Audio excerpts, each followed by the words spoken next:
Sveiciens visiem, kuri svin Kristus piedzimšanu un godā to kā Dieva dēlu. Visu cieņu nacionālo salgriežu turētājiem. Šajos Ziemassvētkos esmu saņēmis ārkārtīgi daudz jūsu apsveikumus, un man gribētos atbildēt uz tiem ar šo video vēstījumu. Tas ir domāts tieši tev, ja tu to redzi un dzirdi. Lai arī mēs bieži paejam viens otram garām uz ielas, reti pasveicinām kaimiņu pie mājas, un uz svešinieku sveicienu apjūkam, vismaz 2 reizes gadā mēs sūtam apsveikumus visiem, kuri ir mūsu sociālo tīmekļu apritē. Un tas ir jauki, tas, ka mēs sūtam. Šis gads bija interesants pārdomu gads un pārmaiņu laiks ne tikai manā dzīvē, bet visai mūsu nācijai. Tas bija kārtējais izvēles gads un pārbaudījuma gads, kurš pierādīja, ka joprojām 8 no 10 latviešiem situācijā, kurā ir jāizvēlas starp kauties un bēgt, izvēlas mukt. Tas notiek ne tikai manas rīkotajās aptaujās, bet arī realitātē. Šis bija gads, kurš pierādīja, ka mēs vēl joprojām esam neusticīgi un sevī noslēgusies tauta, kurai pietrūks cieņas un mīlestības pašai pret sevi. Laikam tieši tāpēc mēs bieži bailēs norējam un sadedzinam daudz no mums, kuriem ir. Latvijā joprojām valda nevis gudrākie un godprātīgākie, bet tie, kuriem ir visvairāk naudas. Latvijā tiek atbalstīti nevis labākie un vajadzīgākie darbi, projekti, bet īstie cilvēki. Mēs visi to zinām. Mēs zinām, ka šeit svarīgāks ir personības, nevis principi un likumi, bet klusējot to pieņemam un akceptējam. Vēl vairāk mēs bieži paši piedalāmies šajā, ziedojot policistiem vai ierēģiem. Savu protestu mēs izsakam, slēpjot ienākumus no valsts, emigrējot vai šķendējoties tīmeklī, vai arī starp tiem, kuriem joprojām vēl kaut mazliet uzticamies.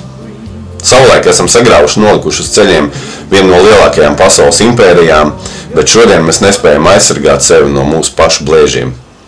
Mēs esam bijusi otra bagātākā nācija pasaulē, kur dzīvo ārpus savas dzimtenes, bet savā zemē šodien nevaram nodrošināt sevi. Taču pozitīvākais ir tas, ka mums joprojām ir iespēja un izvēle. To arī novēlēšu nākamajam gadam gan sev, gan tev. Izvēle ir tas, kas daļēji nosaka likteni un spēj to mainīt, un mēs varam mainīt pasauli caur sevi, mainot sevi un izvēloties savu rīcību. Varbūt šoreiz citādāk nekā iepriekš.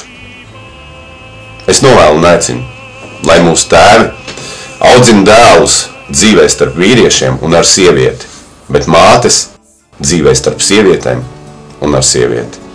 Lai tēvi audzina meitas dzīvē starp vīriešiem un ar vīrieti, bet mātes starp sievietēm un ar vīrieti.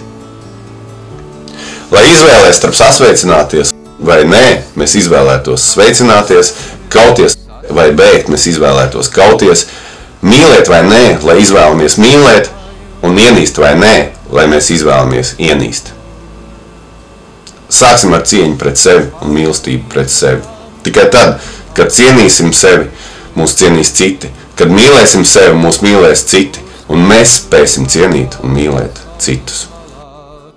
Šis novēlējums būs nepilnīgs bez vēl 2 ļoti svarīgām vērtībām. Drosme un ticība, kas ir gandrīz viens un tas pats, novēl atrast arī tad, kad tās trūkst, jo lielajam avotam tā vienmēr ir. Šajos Ziemassvētkos vēlu sev un tev, mums visiem, Dieva labvēlību, jeb kā mēs to saucam, veiksmes. Šodien, rīt un vienmēr. Lai jums labi!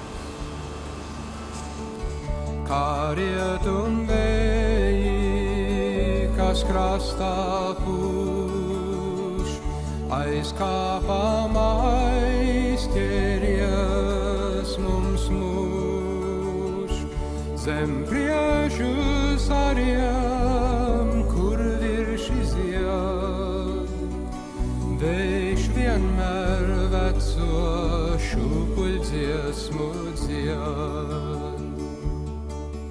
Kad lidlā